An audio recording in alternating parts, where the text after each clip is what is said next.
everybody. Welcome to Exit Podcast. Today's special guest is Jonathan Stark. He's a solo consultant, coach, author, podcast host, and much more. How are you, Jonathan? Welcome to the show, man. Good to see you. Thanks for having me, you guys. Yeah, absolutely. Glad to have you. I recognize the name. Ryan has actually, I think he, as mentioned, you have been a coach for him in the past. And so I'm excited for this conversation. He's talked a lot about you over the years. Why don't you give us just a brief kind of overview of who you are and how you got started doing what you do? Yeah, sure. Well, I am a former software developer who's on a mission to rid the world of hourly billing. I was working at a dev shop in 2005, and I was promoted to VP, which meant I was managing all the developers. And when I made that shift, I found out what all their salaries were, and I knew what their billable hours were. We were billing by the hour. And I was like, wow, if we were going to hire someone, I'd want to hire someone like our most junior developer and not people like our best developers. And I was like, that's crazy. I should want to be hiring the best developers possible. But the great developers were making twice as much money as the junior developers. And they all were billed out at the same rate. The junior developers were slower, so we were making more money off of them and paying them less. So I was like, this is not good. Like, something is wrong here. This is bad for our clients. I shouldn't be incentivized to do slower work with worse, less talented people. I should want the most talented people I could find. And after puzzling over that for a couple of weeks, it took me a long time, a couple of weeks, and I was like, oh, wait, it's because we bill by the hour. And if we gave fixed prices for projects, you'd absolutely want your best developers, and they'd be way more profitable too, because they'd be fast, and everything would make sense all of a sudden. So I sort of went off on my own to figure out how to do that, because I had no idea how to do that. And over time, the people that I knew from that company and other companies that did similar work to us were like, how are you not billing hourly? How did you not go out of business? How are you not getting killed on scope creep? How are you doing so well? Can you teach us how to do it? Because we all hate hourly billing. We hate doing timesheets. And so from there, that was 2006 when I went solo. And from there to 2016, I just sort of informally taught people how to do it, or at least what I was doing, what worked for me. And then in 2016, 10 years after I started doing it, I wrote a book about it called Hourly Billing is Nuts. And then that was that was sort of my official start date for going out of software development and mobile consulting and into coaching people on how to price their work instead of, rent themselves out by the hour. Love it. Yeah, no, I think it's one of the things, and that's what's so interesting about how I came to know Jonathan. There's a cadre of these guys that are hourly, or value-based pricing experts, the Blair Anns and the David Bakers and these kind of people of the world. Mm-hmm. And Jonathan, what I really appreciate about his approach is that he's very, I guess, honest and no nonsense about things. And those guys are too. So I'm not saying that they're bad and he's good or whatever, but what I really appreciate is his delivery. But it's funny because in his background as a software development guy, and me as like a creative person, coming from like the agency side or, graphic design side, it was interesting that he was the guy that I chose to actually end up hiring as a coach, because there are other guys that are more, I guess, in my industry. But I really appreciated his approach. And I found that what I learned working with Jonathan has really helped me out a ton in what ended up being future work, working in software companies and things like that, because it gave me a lot of perspective that I didn't have. But even now, and maybe this is something we can start to dig into with value-based pricing or moving away from hourly billing, we'll say. I think a lot of people have trouble deriving value. And I know that even after all these years of practice, I'm still terrible at it. And so I wonder if we could talk a little bit about, well, if we're not billing by the hour, then what are we billing by? Sure. So, so crash course on value-based pricing. So first, let's define a couple of terms. There are three words that are used interchangeable, and that's normally fine in typical conversation to use these three words: cost, price, and value. Those are usually kind of interchangeable in a normal conversation, but for our purposes, it's important that we know the difference between those three words. So cost, if you're the seller, you're the person, you're the consultant or whatever, the designer, you're selling your services, you have costs, and the amount of and your cost, basically, the quick subjective way to calculate your cost is just think to yourself, what's the least amount of money I would do this engagement for? Like that's your walkaway price. I wouldn't do this for a penny less than $5,000. I don't know exactly what's going to happen, but I'm experienced. I've been doing this for 10 years. I got a pretty good idea of how much level of effort this might be. And I wouldn't even get out of bed for less than $5,000 to work with this client. So that's your cost. That's how much, that's not your price. That is your cost. So that would be you making no profit. If you sold the gig for $5,000, that's you making no profit. So on the other end of the spectrum, the far end, you've got value, which is the inverse of this. It's the most the client would pay for your assistance. That's how much it's worth to them. It's not worth a penny more. If it's worth $100,000 to them, that's it. They're not going to pay more than that. They would actually be angry if they paid $100,001. So the value is the most the client would pay for the thing. The cost is the least you would accept for the thing. And the price is somewhere in between those two numbers. So the price has to be higher than your cost, or you're not going to want to do it. And the price has to be lower than the value to the client, or they're not going to say yes. So finding a price in between your cost and value is the basic concept of pricing in general. That's not even value-based pricing, but those three terms basically always have to be true. There's some outliers, but those things all need to be true for everyone to be happy, for both parties to feel like they made a profit, that they're glad they did the thing. So like the client, obviously the seller is going to make a profit because they would have done it, for not a penny less than 5,000. They end up getting 10,000. So they're like, cool. That's like double what I would have done it for at the very bottom, my floor. And the client is like, I would have paid close to $100,000 for that, and I only had to pay 10,000. So I'm psyched. I'd rather have the thing that they did for me than the $10,000. So you want the price always to be in between, somewhere in between the cost and the value of the two parties. Now the question is, how do you decide where to put the price? Yeah. What a lot of people do is they think of their costs. If we're not talking about hourly billing, they'll say, okay, maybe it'll take me, 100 hours, and I'm $50 an hour. So that's $5,000. So maybe I'll add 10% on top of that for scope creep or I don't know, admin or something like that. And we'll call it, what would that be? 5,500. And that'll be the price. So what they're doing is they're setting a price based on their cost. So that'd be cost-based pricing. They're not thinking about the value at all. They've not even spent a second wondering how much the project is worth to the client. So that's cost-based pricing. And that's what almost everyone does when they first try to give a fixed price. They calculate their costs and then they mark it up a little bit and they set a price based on their costs. And this will almost always get you in trouble because the price is way too low. So what ends up happening is there are always unexpected things that happen during a project, a non-trivial project. They're going to be surprises. Client's going to have an important change that they forgot to tell you about it, but it's actually important to the success of the project. And you're going to feel like you're losing money. I would have made more money if I just billed this by the hour the old way because the client kept changing their mind or the scope kept creeping or whatever. And this is how people get into trouble with fixed pricing because they do a cost-based approach. They don't mark it up anywhere near enough and they get killed and they say, I'm never doing this again. I'm going to do hourly. So what they don't realize is there's a thing called value-based pricing where you come at it from the other end, where you think, okay, you don't even think about what you're going to do. You don't even have a concept of what your cost would be because you don't know what you're going to do yet. Client comes to you and they say, hey, heard great things from Alice. Could we talk? I think, we might be able to do something together that would be mutually beneficial. Okay, great. We'll jump on a sales call.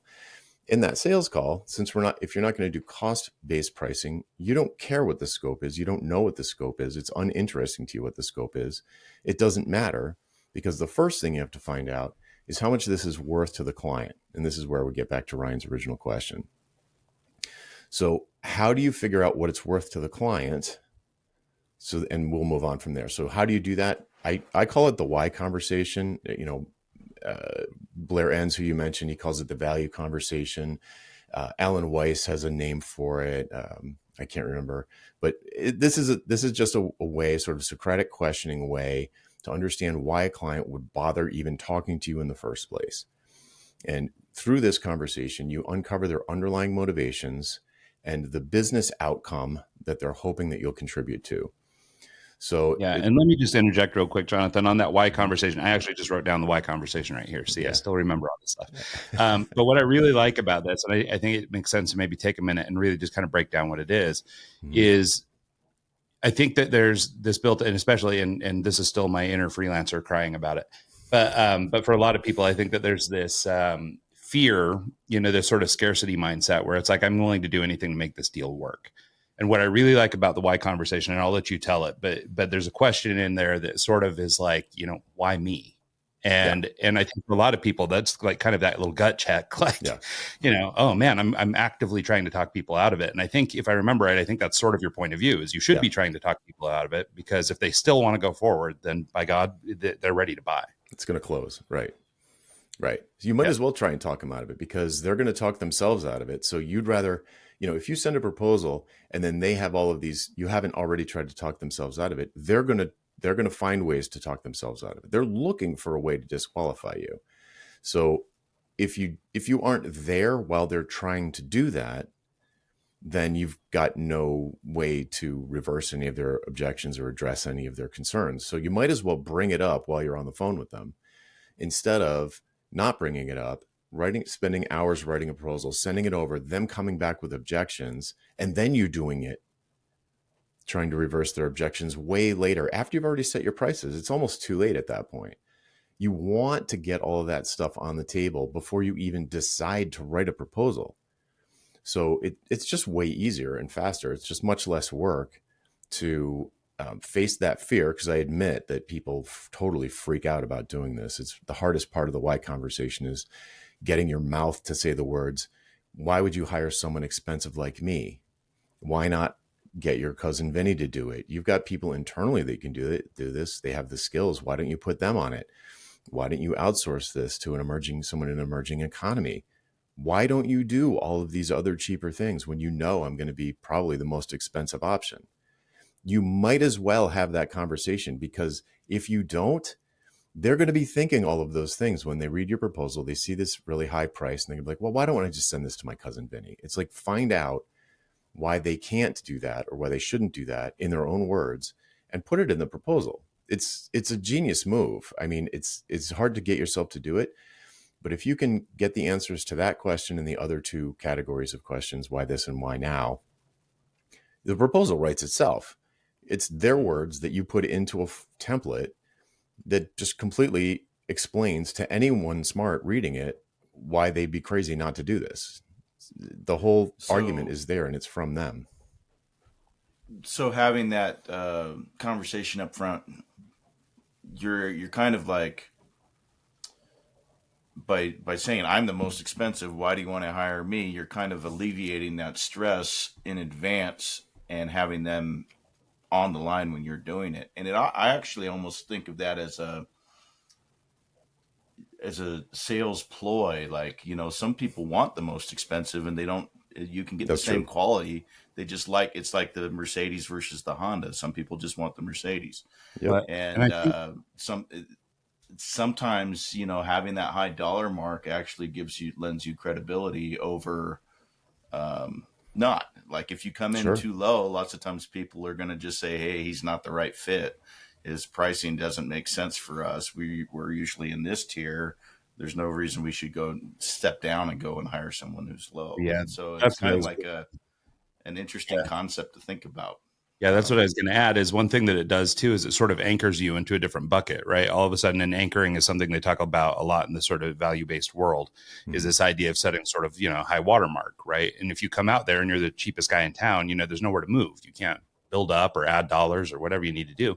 But if you sort of already set the expectation that, you as the client have told me why now this is important in this time, and here's why. Why this, you've explained to me why it is you've got to do this, whatever your business reason is or whatever for said task. And then, by anchoring yourself in the why me part as, not necessarily, I don't know, maybe it could be some ego, I guess, but you're positioning yourself as a high dollar consultant in this case. And so, but by doing that, then when you come with a high number, like they're already set for that, it's not so out of left field, you know what I mean? And so where if you have this kind of low dollar conversation, and then you hit them with this giant bill. There's such a disconnect between the two that it's like, okay, well, I don't even know why we're talking. Right. And usually the answer is going to be something like, you're the only one we trust. This is really important. This is a big deal.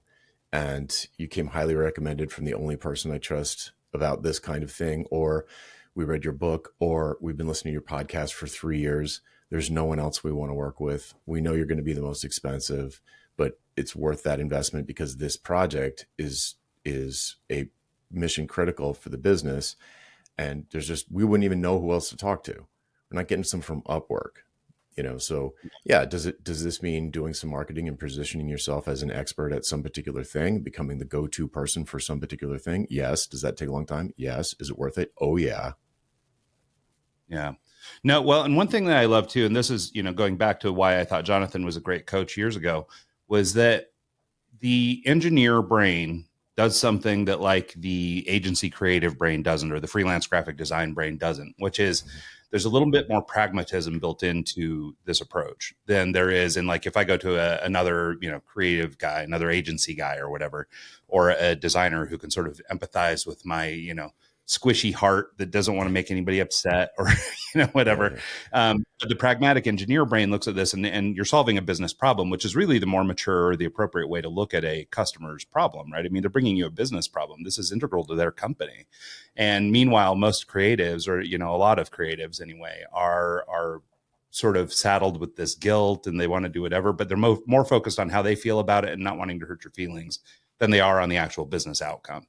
And so I think that that's one of the strong cases for this style or this approach to this conversation. First of all, the why conversation, but also just value-based pricing in general. I think most importantly, that's the way the buyer is looking at it. It doesn't matter if they're buying creative services or a roof for their garage. Like, what they're looking to trade some money for an outcome that's worth more than the money. They'd rather have the outcome than the money. So that's the way they're looking at it. In a B2B sale, that is the way the buyer is looking at it. A good buyer. There's bad buyers. You don't want them. They might be looking at it some other way, some sort of like they just negotiate everything because they get off on that or whatever. But a good buyer is like, look, we don't have time to fool around. We want the best. We believe that you are the best or one of the best. And we have to do this. We all agree we have to do this. We have to do it now. And we can't screw it up. We have to get it right the first time. So they trust you. That's the why me thing. It's almost always going to be, we trust you for some reason. We trust you as the go-to person for this specific situation. And in that case, they're willing to pay a premium because it's kind of like an insurance policy. They're increasing the odds that this will be a success.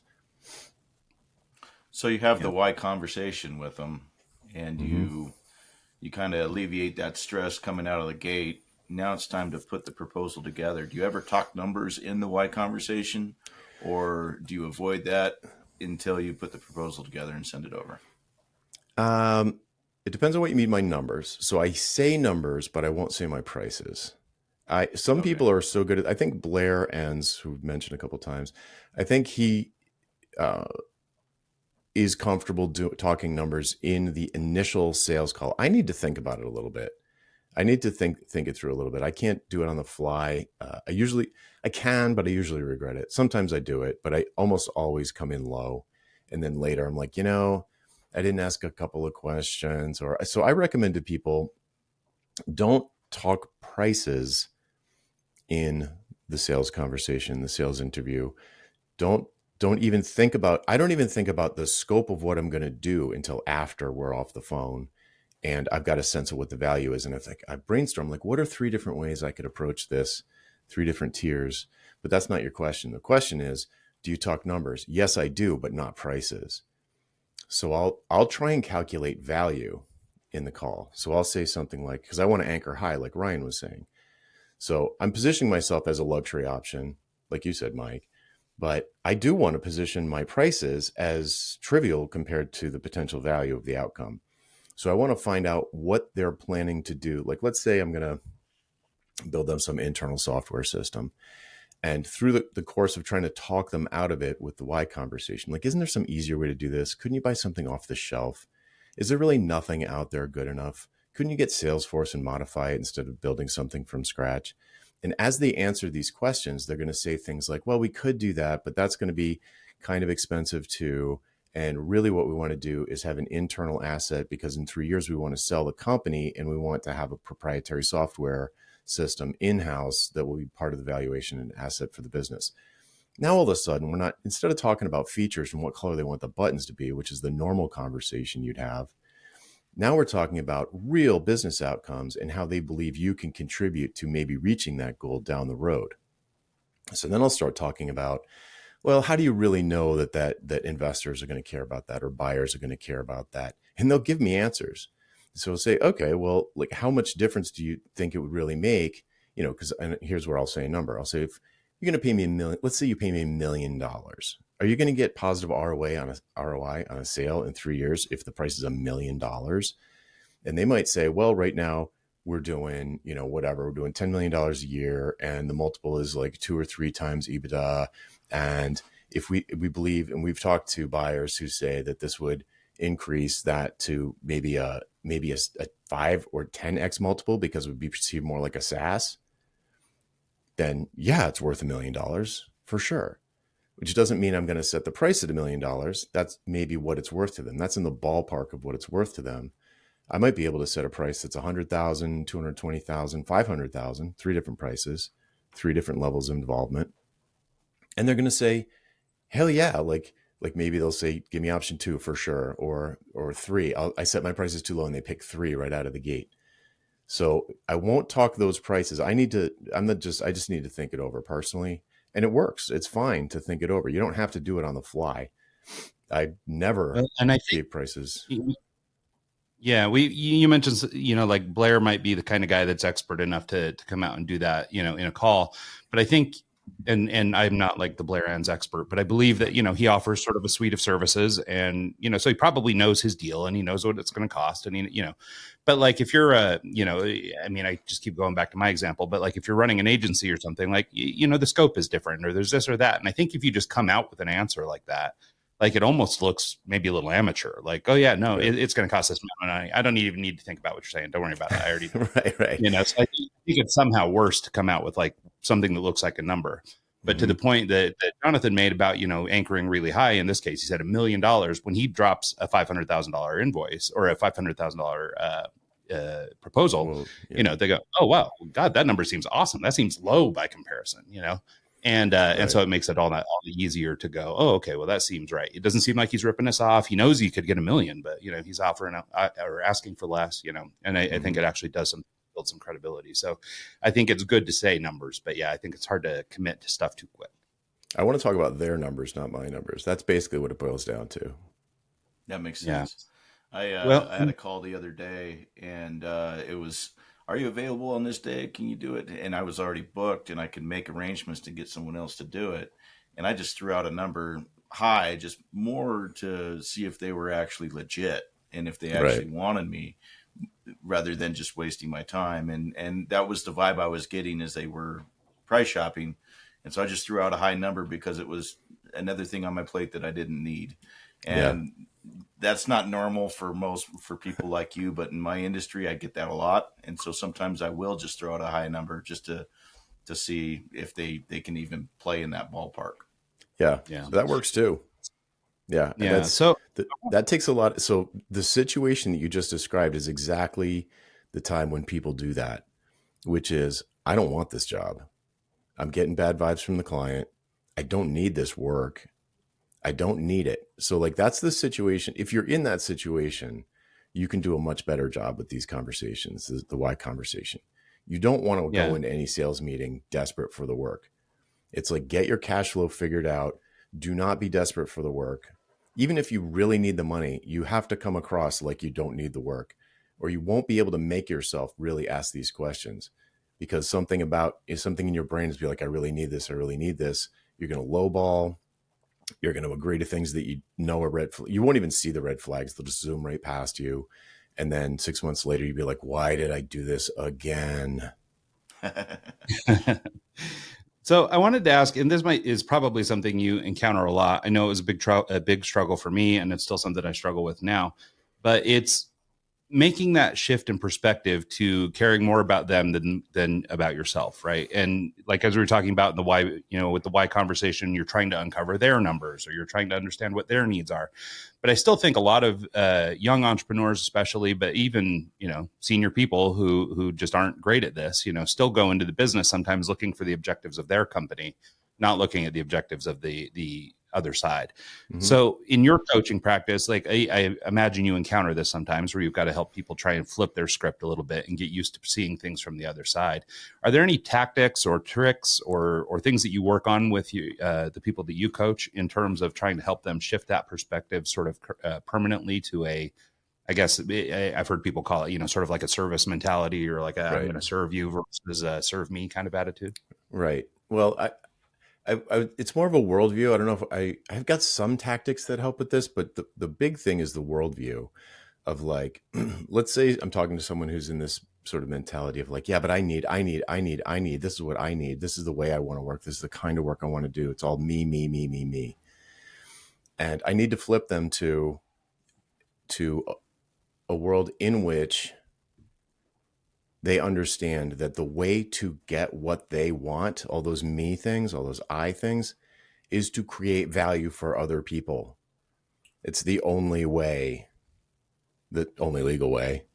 You have to create value for other people if you want them to give you their money. And if your business goals almost certainly involve money or they're directly related to money. So they might be lifestyle goals, amount of time you want to work, type of work you want to be doing. Fine. All of that stuff's fine. But the way to get it is to not clench up and be like people should value this thing that I do. I can't believe and they just sort of like think clients are all sort of monsters who don't value whatever your expertise is, whether it's design or Corinthian pottery or whatever. They're just like, can you believe nobody values Corinthian pottery? It's like, well, yeah, I can. But of course, your crab bucket of other Corinthian pottery professors are outraged like you are too. But it just doesn't, you can just be outraged about it as much as you want, but it's never going to get you where you want to go if this includes financial goals. And it always does, or they wouldn't be working with me.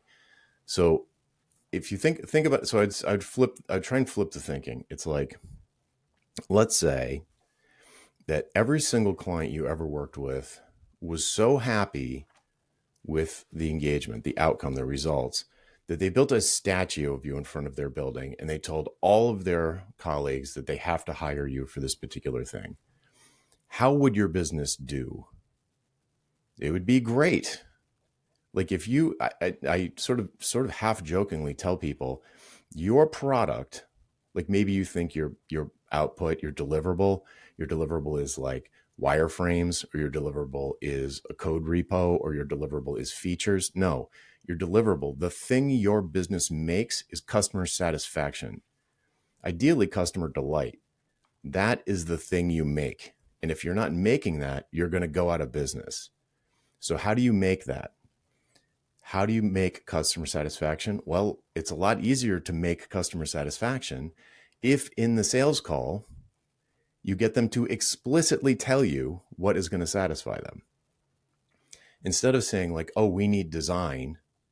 Okay, why do you need design? Like, how's that going to satisfy you?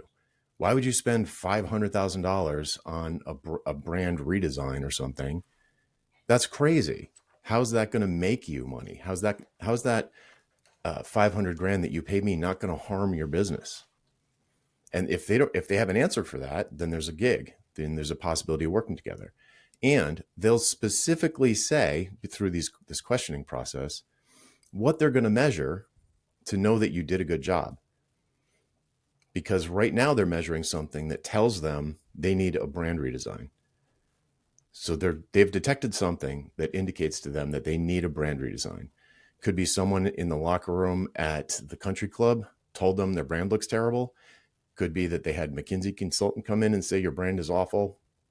It could be that clients are like, we don't want to recommend you to other people because it's embarrassing. Your website's embarrassing. But there's some signal that they're getting that told them they need a brand redesign. Okay, what's that going to do for you? How are you going to know? Sorry, not what's that going to do for you? How are you going to know that the work I do for you and deliver actually is going to move the needle. And let's say, well, the guy in the locker room at the country club will be like, wow, that's gorgeous. Or your clients will be recommending your people to your website, or whatever the thing that they were measuring, whatever that measurement is, it improves. It either goes up or goes down, whichever is the improvement direction. And now I've got an idea of how to satisfy them, which is much, much, much more specific than just doing the best practices of your industry and hoping that you try and move 100 needles a little bit, and you just hope that one of them is the needle that they're looking at. So instead, find out first which needle are they looking at, and then pour all of your energy into moving that needle. And it's much more likely that you're going to produce customer satisfaction at the other end of the assembly line. Yeah, it's so funny because it's such a simple concept, but I think a lot of people still spend so much time guessing, you know, and just trying to get stuff right, but they're not actually, it's not based on anything, or it's based on their assumption, or like you said, like the industry standard approach. You know, it's like, it's so funny, you know, we've talked a little bit about luxury positioning and things like that, but it's like one of, I think the criticisms I hear people say about value-based pricing and things like that is around the, you know, what is value, right? So there's this conversation about what is value, what's real, what's perceived, all these things. And I don't think you can impose perceived value on people. And so to your point, like, you know, maybe it's just the guy in the locker room. Like, he doesn't even care if it's a good business decision. He's just trying to please that guy. Like, right. You know, I mean, so there's all kinds of things that motivate people, but in his world now, all of a sudden that's a really big deal to him. So it's very valuable to him. You know, I mean, ostensibly the Rolex and the Rolex replica are the same thing, but, you know, but I want my green box or whatever it is, you know, so it's like the perception of value there is, you know, it doesn't have to be necessarily tied to reality. It's good if it's tied to a business metric or something, but I don't think you're going to be able to trick people into some motivation or some perception of value if it just doesn't exist. So that's why I think it makes so much sense to have the conversation or ask the questions that sort of evoke out of them what is their perception of value. Yeah, flip it around. Be the buyer in any situation, because most people are on the buyer side of the table 100, maybe 1,000 times more than they are on the seller side of the table. And just imagine what it would feel like if you went into like a car dealership and some guy has a car he's got to move, and it's not the one you want. It doesn't tick your boxes, but he's not asking you about what boxes you need to tick. He's just pushing this car on you. That's what almost everybody in our industry does. They're just pushing the car. It's like, this is the thing I want to sell, instead of finding out what are the needs of this person who has expressed an interest in this, the thing they think, the solution they think we provide. They could be wrong, but they think you sell cars here. You know, it's like, oh, I think I need a car. This place looks like they sell cars. I'm just going to explore this idea of buying a car. And you don't want some used car salesman pushing this like Kia Sorento on you when it's not going to do. You've got 10 kids, you need a minivan or whatever, you know, it's like something completely different. Like, but the idea of someone, a salesperson, asking you about you, what will make you happy, what are the actual numbers you're looking at, being thoughtful, interacting with them like a business person, not like as a designer or a software developer or landscaper. You're thinking about them from a bit as a peer, like two people who both run businesses, understand business language, understand profit and loss statements, understand running a business. The business person on the other side who can write you a big fat check is going to trust you a lot more when they see that you're trying to tick their specific boxes. You understand them and the way that they are seeing the world. And just picture yourself in any situation, like, dear listener, for the next week, whenever you go somewhere, Starbucks, anywhere, imagine the person selling you the thing, trying to convince you that it's worth more than it is to you. There is no reality outside of perception. That value is a perception in the mind of the buyer, period. There's no abstract objective value for anything, nothing. It's completely abstract, completely subjective. And the only place you can find it is in the other person's head. No amount of thinking is going to get you that number. It's funny how it's just a simple question. Ask them, what do you want? What do you need? Yeah. Tell me. Right. How is this going to make you better? Funny. Yeah, because I think so many people come to the table, from like this position where they think they're the expert or whatever. So I think they come and they do try and impose kind of on you what you need, right? So let's have a conversation about what I can do for you, Yeah. and I think that is probably the sort of status quo, or that's the way that people normally approach it. But I mean, using Jonathan's example of if you were to go out to, a restaurant or something and then have somebody tell you, well, you're going to have the chicken. Well, yeah, but I really Yeah. want the food. No, you're having the chicken. Like, just Yeah. think It's how a like better off-putting deal. Chicken's a is. better You know what deal. I mean? That's what you're going to eat. Exactly. So And it's just, but it would be so off-putting or so presumptuous that, like, I mean, immediately, even if there was going to be a deal, or even if you are the best expert, now I just don't want to work with you. I hear it all the time where people say, how do I, customers always ask for the wrong thing. They think they need this, but what they really need is something I think they need. And on the one hand, I know what they mean and there's some truth to it, but the way they ask the question is wrong. The way they ask the question, they're looking for me to tell them how to convince the buyer that they don't want the thing that they want, and to convince them that they want this other thing that the person I'm talking to sells. That's the used car salesman pushing the Kia Sorento. And it's like, look, you might think they're asking the wrong thing, but you don't actually have enough information to say that. In no case, probably no case, when someone comes to me with this kind of a problem, they've never asked the client what they're trying to achieve. They're just immediately like, no, you're asking for the wrong thing. What you really need is this. Here's how much it's going to be. And then they can't believe the person doesn't buy it, because it's, you use the perfect word, presumptuous. It is so obnoxiously presumptuous. It's just completely off-putting. And on top of it, you're probably wrong. There's probably some third thing. There's probably some middle ground between what they actually asked for, which I admit is often a mis-self-diagnosis, but there's some truth in it that gets ignored if you just jump to your prescriptive. Imagine if you went to a doctor and the doctor's just like, takes one look at you and is like, here's what you need, and just doesn't diagnose anything, and just this is what you need.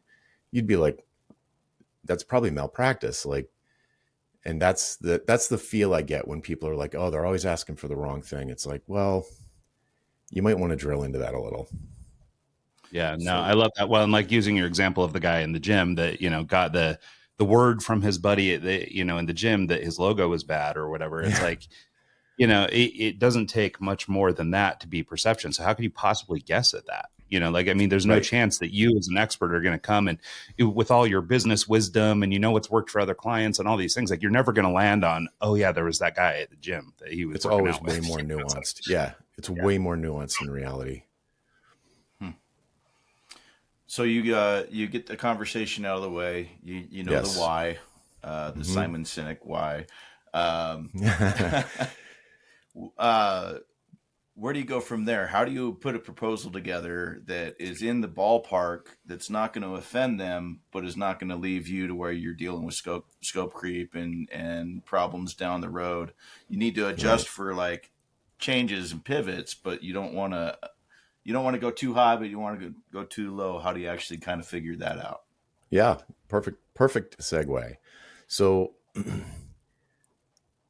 once you have an idea what it's probably worth, what the outcome is probably worth to the client, then you've got a basis to set some prices on the value. So value pricing instead of cost pricing. So let's just say it's worth $100,000 in the first year. Let's say I'm going to build some kind of internal, like proprietary productivity system for the back office or something. That's what I used to do years ago. And I'd be like, well, why not, if you've got this productivity problem, why don't you just hire a couple more people? Because the software is probably going to cost more than hiring 2 admins. And so they'd say like, oh no, we can't hire 2 admins, and it's not a price objection. It's some other kind of objection. Like they would do that if they could, but they can't. So it's like, okay, I know this is worth at least $100,000 because that's like, less than 2 full-time salaries. And they would have done that if they could, but they didn't have the desk space or room or whatever. So, okay. So now I'm going to work backwards. So instead of scoping first, like basically everyone does, especially when they're doing hourly, I scope last. I haven't thought really at all about what I'm going to do at this point. So I've come out of the sales meeting and I still don't know what I'm going to do for them. Even if they ask for a specific thing, by the end of the call, I'll be like, well, you asked for this, but there might be some better ways for us to work together. Cheaper for you, cheaper for me, So would it be okay if I put together a proposal with some options? They're going to say yes. So I've got this $100,000 value, and I'm going to create 3 prices next that are based on that value. My rule of thumb is to use 10%, 22%, and 50%, which we could get into why, but basically that pricing curve, this Goldilocks pricing curve, drives people to the second option, which will sort of leave the least amount of money on the table and get you the best price and get them like something that's going to work for them. But that's just a rule of thumb. So then I say, okay, if it's $100,000 value and I've got 3 prices, that's 10%, 22%, and 50%, that's 10,000, 22,000, and 50,000. Now I start thinking about what could I do for $10,000 to move this needle. I know what the client wants. The client wants this internal system that they'll be able to sell to investors or that will increase the valuation of their business to buyers in 3 years. Okay, I know that. I'm confident that I can do this. But what can I do for $10,000 to get them to that point? Probably not that much, right? So $10,000 is like not a ton of money for a software product. So then I'd say, all right, what can I do here? And I'd come up with a scope last instead of first. I'd come up with a scope last that I'd be super fist-pumpingly happy to do for $10,000. So for $10,000, essentially I'm going to set my cost last. So scope last, cost last is the same thing. I'm going to set my cost last. So I want a floor. I want to set we talked earlier about what is the definition of cost. It's the least amount of money I'd accept to do this. I want to set my cost to be like $5,000. And I'm going to price it at $10,000. So if there's some scope creep or some smart changes, or we uncover something that was unexpected, it happens every time, it's going to happen. So you might as well account for it. I won't care because I'll still be I've got like 100% margin here. So I do it for 5,000. That's my cost. I've got 5,000 on top of that. Great. So that's what I'm going to price it. This is the scope that I will bucket into that price.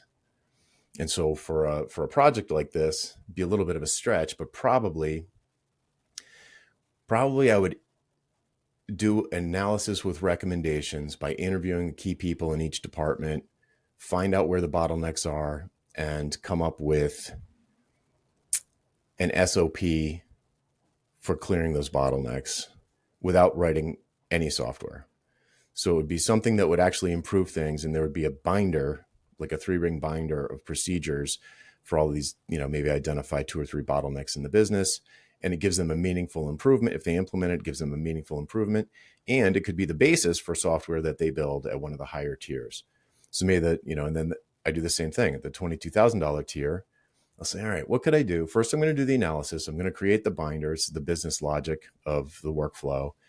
And I'm going to say, well, I could probably create a couple of Zapier automations that plug together their existing software systems based on what's in this 3-ring binder to actually get them some increases in productivity. And that from the outside, that might look like, it's not software. It is software, but it's not homegrown software that they built themselves, but it's still proprietary. So it's going to give them a near-term improvement in productivity, and it'll still look like a process improvement from the outsider to a buyer. And then I do the same thing again at 50,000. Like, well, 50,000, maybe I don't use Zapier or one of these no-code tools. Maybe I do code up certain things, or I do get something, it's not a very big budget because the value is not that high. In this one, the previous one was $1 million. This is only 100,000. The value is not that high. So I can't go nuts and build them a whole Rails application and all of this. But maybe what I could do is get something like Airtable or something like that, and create macros that are all internal. There's a combination of no code or maybe Drupal, where I can write some PHP and actually do some code, but I'm not building the entire framework. And so that, it doesn't really matter what, these examples are. The idea is that once you have the price the value, once you have the value from the sales interview, you set 3 prices, and then you decide what you're going to do for each price. So the scope, i.e. your cost, comes last. And yeah, that's probably too long of a monologue, but that's the idea. No, it makes sense, because like if you figure out like the percentage or the actual dollar amount of what each tier is going to be, then you can mentally in your head be like, okay, so for 10 grand, I can actually do this and still make a profit. For 20 grand, I can do this and still make a profit. For 50 grand, I can do all of the above and make it customized, and then actually, give the client what they want. So you're kind of almost, you're taking the pain points, the things that are going to move the needle for the client, and you're putting them in the tier kind of that you ideally want to see. And then you kind of, you're kind of steering them where they want to go almost, which is kind of a neat approach.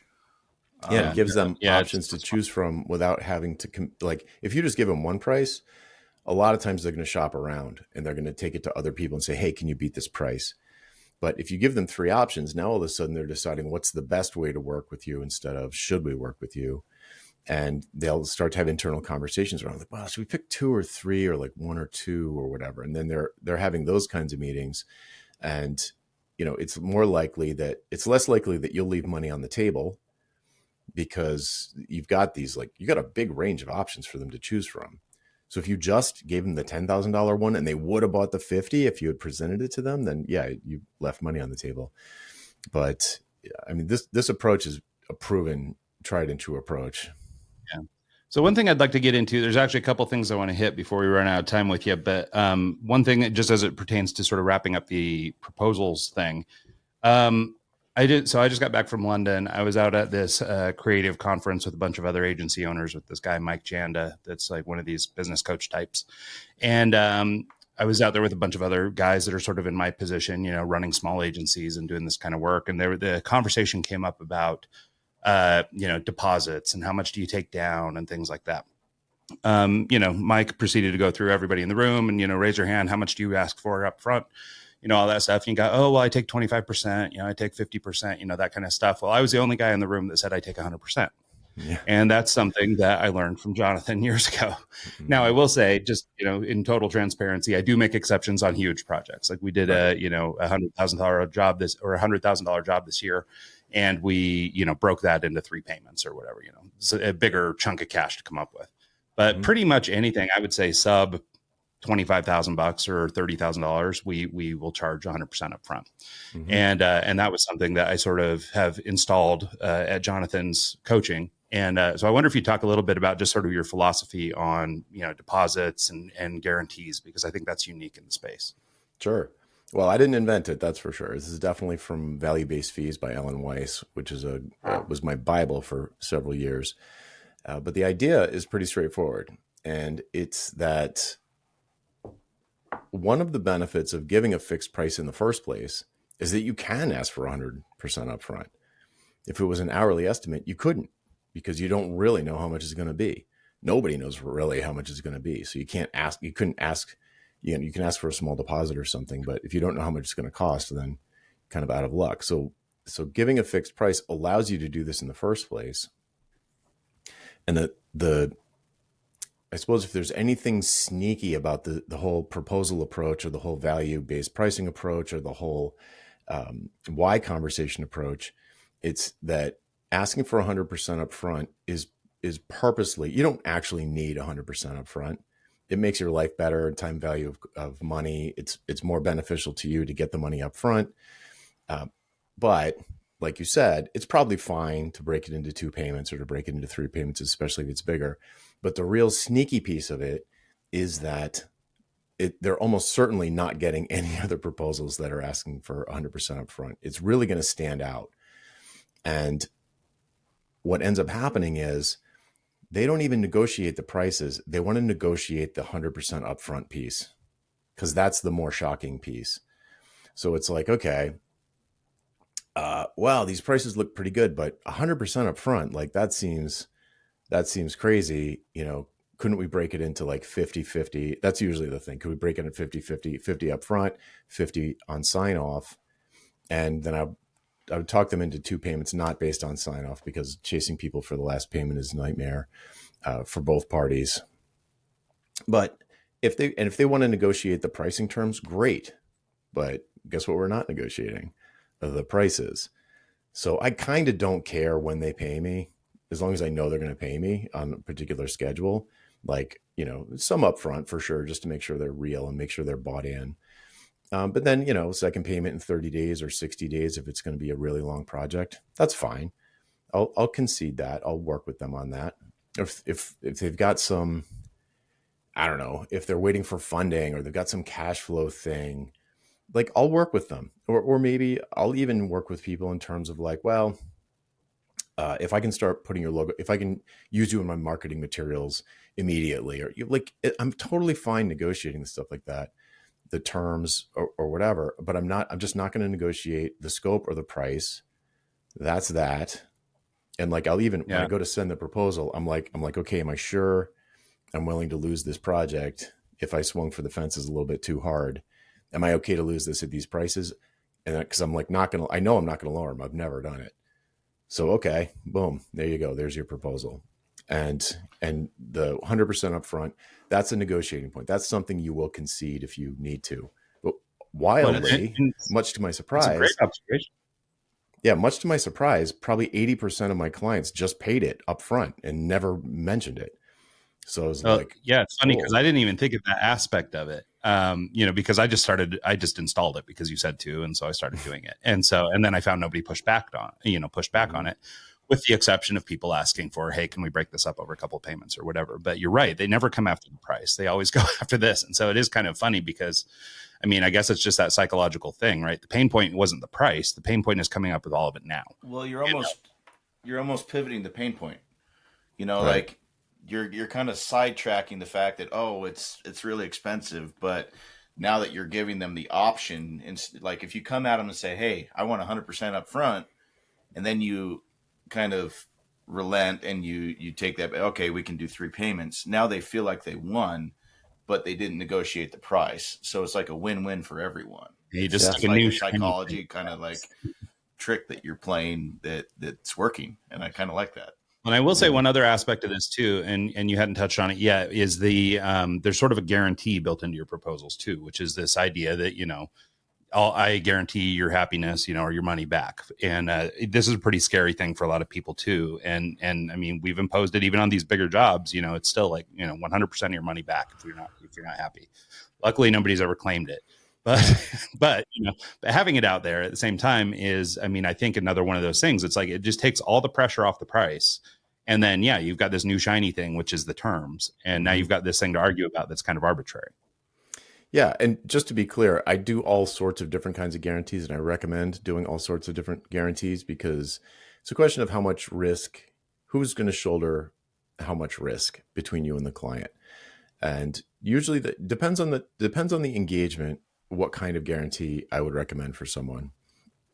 So it's not always a money back guarantee, or it's not always a money back guarantee like, a year from now. It might be, like on a retainer engagement, it might be something like, if at any time in the first 30 days you decide that this was a mistake and this is not for you, or I've behaved in some unprofessional manner or something like that, in the first month, it's 100% money back guarantee. But after the first month, then, obviously we're working together well, and like, you wouldn't need a guarantee after that anyway.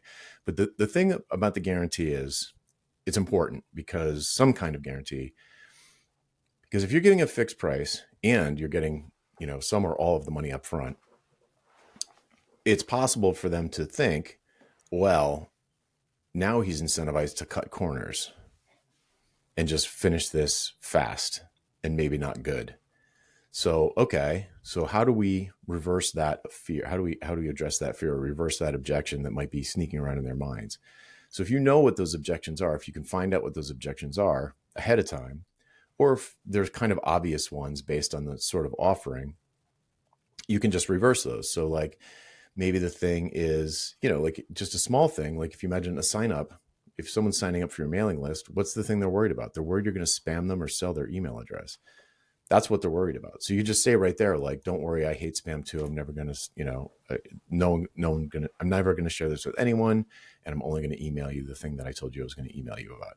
So it's like, what they're afraid of in certain situations. So like in some kinds of projects, they might be afraid, like a coding project, they might be afraid that you're going to just do a crappy job. It's going to be full of bugs. And so I'd offer a bug-free guarantee. So, for 12 months after completion, any bug that crops up will fix for free. And that's a huge relief to someone who's maybe never done a big software project before, or even if they had and they've been screwed by some agency that just disappeared as soon as they got sign off. And I'd say like, yeah, I've been there. And so what's that going to do? If I know that's my guarantee, then it doesn't make any sense for me to cut corners. I'm going to comment my code really well. I'm going to do all the things that basically it's out of a feeling of self-preservation. I'm going to do a good job for them because I don't want to be fixing bugs for 12 months. So I'm going to do, and so that if that's the objection, they might be afraid like, oh, we're going to give this guy $100,000. He's going to do a crappy job and then give us a buggy pile of crap. Then it's like, well, no, because then I'll just be fixing it for 12 months. And so it just reverses the thing that they might be worried about. So it doesn't even need to be directly. The guarantees are wild. Guarantees are like a whole episode, because if you think of like a very famous guarantee was the Papagino's guarantee, 30 minutes or it's free. And so what are they guaranteeing? They're not guaranteeing the pizza's going to be good. They're just guaranteeing that it's going to be there fast. It's like, you want a fast pizza. You don't really care what it tastes like. If you wanted a good pizza, you'd probably go somewhere else. So they know you want a fast pizza and you're afraid you're going to order the pizza. And then by the time it gets here, the party's already like everyone's leaving and like the food didn't get here in time. So their core, it's funny because they're not guaranteeing anything about the product. They're guaranteeing something about the experience of the product, like the delivery of the product. So it could be the same with what you do. Their stakes are lower in that example, though, too. Like a $15 pizza's completely. If they're late, it's no big deal. It is what it is. But that ad and the guarantee by offering the 30-minute delivery, say 90% of them fit in that category, they're going to get more sales based off of that, and it's going to be a win-win for them. Right. Whereas $100,000 project with a software thing, it's a little bit more of a, there's more on the table. Right. So I think go ahead. Oh, I was just going to ask you if you had a few minutes left, but go ahead and finish your thought. Sure. Yeah. With a software project, the client's not worried about, they don't want their money back.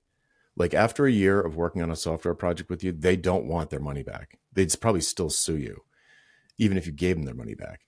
What they want is the thing working. So to guarantee money back on a year-long software project, it kind of doesn't make sense because that's not the remedy that they'd be looking for. The remedy they're looking for is they want the thing working. They want it to not be buggy.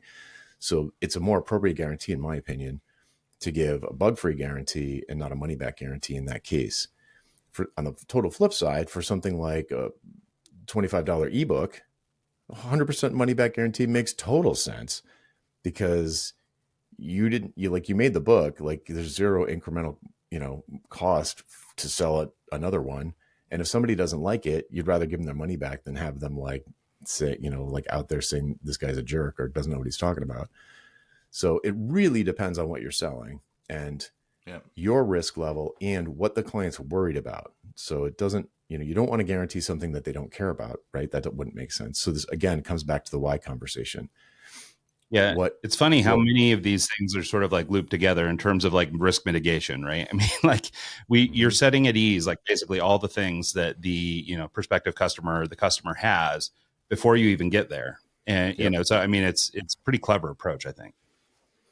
I mean, it stems from my desire to create customer satisfaction. That's what I want. I want happy customers. The more happy customers I have, the better I'm going to do. Yeah. So I wonder, Jonathan, do you have like maybe a couple minutes if I keep you over just a second? Sure, I know we're kind of getting to the end of the hour. And the only reason is because I think it's kind of an important thing just to at least brush on a little bit, which is we maybe put our cart ahead of the horse a little bit. I mean, part of these tactics work really well with this, with the why conversation and all this stuff. And I think anybody could put these things into practice today. But one thing that you sort of touched on really early in the conversation was this idea of authority. And, you can start to position yourself as a Mercedes if you want to, but it does take time and it does take growth. And I know you have a podcast, The Business of Authority, and I know that this notion of being the authority in a space could be critical to the amount of money you can ask for or the types of proposals you're giving. And so I wonder if we couldn't talk just briefly about just sort of, what is authority? How do we develop it? And that aspect of our business, if we truly want to maybe refine and grow beyond just, improving our sales process, how could we actually start to develop authority? Yeah. I mean, the way I define the term is an authority. Like, it's not enough to be an expert. Like, probably everyone listening to this is an expert at the thing that they do. You've been doing it for 5 or 10 years, whether it's design or architecture or software development. You've probably been doing it for a while, and you might not call yourself an expert, but you're like way better at it than like your clients. Maybe you're way better at it than most of your peers, but that's not an authority. An authority is a recognized expert. An authority is the kind of person that would get called in to be an expert witness at a trial, where for some reason, people in a market, some group of people who are not your peers, or it could be your peers, but I like it better when it's not your peers. I like it better when it's your buyers. They recognize you as an expert at this thing. And usually the way that works, especially for buyers, when they recognize you as an authority, it's based on some results. So like you might be like the best person in the world at like, well, what did I say before? Corinthian pottery. Like, you might know everything about Corinthian pottery, but it doesn't deliver results for anyone. Like, no one cares. So who maybe cares? This is going to be a tough one. So who would care? Maybe you are an expert for an auction house that deals in antiquities, and they have a huge liability if they accidentally auction off something that turned out to be fake. And you have been doing this for, I don't know, the Louvre or something that has the biggest collection of Corinthian pottery. Totally in fantasy land here. I'm making this up, but let's just say someone has a lot of money at stake and you have saved them, right? So like this, it's not just that you wrote the book on it and you know more about it than anybody else, and all of your peers wish they were you because you're so smart about Corinthian pottery. It's that people who can give you money recognize that by giving you money, they save or make money. So if the auction house is like, new auction house has this new piece that's come in, they don't know if it's real or fake. And they know that you've been working with a competing auction house for 10 years and you've discovered like 15 fakes. Now, all of a sudden, if they're going to auction this thing off for $1 million, now all of a sudden it's worth a lot of money for them to call you and only you to verify the authenticity of it, because then that will increase the amount of money they get at auction, because it's been verified by this person who everyone recognizes as the authority on Corinthian pottery. So it doesn't matter. This guy or gal might know that there's a bigger expert than they are, but not everyone trusts them. No one knows them. This first person is famous at delivering a result. It's not just a question of I don't know, some sort of litmus test of how much knowledge you have about Corinthian pottery. So that was probably a terrible example, but or maybe it's a great example because it's such an abstract thing. Well, I was going to say, you evoked the Louvre, and they got robbed this morning from a smashing grab. So I guess they need a security guy, so anybody out there that's in security might be a good time to anchor high with the Louvre. Yeah, whoever did the security for Louvre is now infamous, not famous. Well, I was just thinking of like a mechanic, like you buy a new car and you have that friend or that homie that's the mechanic that's been there for a while that can, you can look at this detailed car from the lot, like they spit shined it and polished it up and it looks great to you. You take it to the mechanic and he looks underneath and he sees an oil leak out of your gearbox or something like that. He's going to see the stuff that you're not.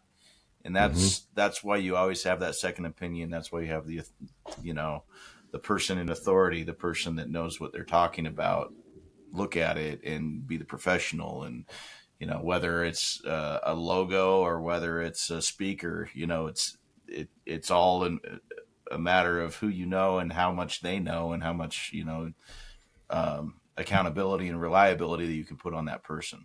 So. Yeah. And how many people know that. Yeah, so it's like the size of the audience that knows that. Yeah, that's the nice point, right? It's one thing if somebody comes to you to build a website for them or whatever, and you're the web design expert or you're the web design guy I know. But if you're the authority, if you're like Mr. Website or you're Mr. whatever your genre of website is, then, you can fetch higher prices. You're going to be able to do more with that engagement than you might if you're not. So I think that's where the power of authority can really start to come in, is that you can start to elevate your brand or your business or whatever it is. And I know there's a lot of discussion back and forth on the niching and or niching, whichever camp you're either way. And, but I know that there's, a lot of discussion around that or whatever, but it's hard to be an authority in everything, where it's easier to become an authority in a single thing or a small view of things. So it's, narrowing the focus is almost a requirement. Yeah. Yeah. So it almost forces you into that. So if there's any argument for niching or against niching, I think that's at least one practical way of looking at it, which is, even if you don't agree with it, you can certainly become more expert if you narrow your view. Yeah. The thing that Jonathan, I would, oh, sorry. Go ahead. Oh, sorry. Go ahead. Yeah, no, it's all right. We're way over. I'll end up talking for another 45 minutes if we get into positioning. So it's probably a good place to leave it. Yeah, no, I think there's, plenty more we could cover. And that's the thing. There's a lot of content in here. I had some questions too. I want to get your take on AI and some other stuff like that too, because I think that's going to affect a lot of service businesses down the road, but we'll just have to do it again. Yeah. It's part 2. Cool. Well, yeah, we're at the end of the time, Jonathan. So do you just want to take a quick minute, let people know where they can track you down, how they can get onto your daily email list, et cetera? Sure. So we talked a lot about value-based pricing today. So I would send people to valuepricingbootcamp.com, and that'll redirect you to a page on my website that has like a 6 email free course that goes into these subjects in some more detail. And you can reply to any message that goes right to my inbox. I don't have any employees or admins or anything like that. Yep. And you have a book too as well, right? Yeah, a couple. Hourly Billing is Nuts and Learn Your Lines and Pigeonhole Yourself, which is about positioning. Yeah, so you can find those on my website, jonathансtark.com. Awesome. Well, thanks so much, Jonathan. It was awesome to catch up with you again and sit and espouse all the things. I'm sure you recognized all the lessons from the past. It took me a long time to act on them back then, but I did a little better this time, I think. Great. Love it. So cool. Well, thank you so much. Yeah, and thanks so much to everybody who tunes into the show this week and every week. See you guys.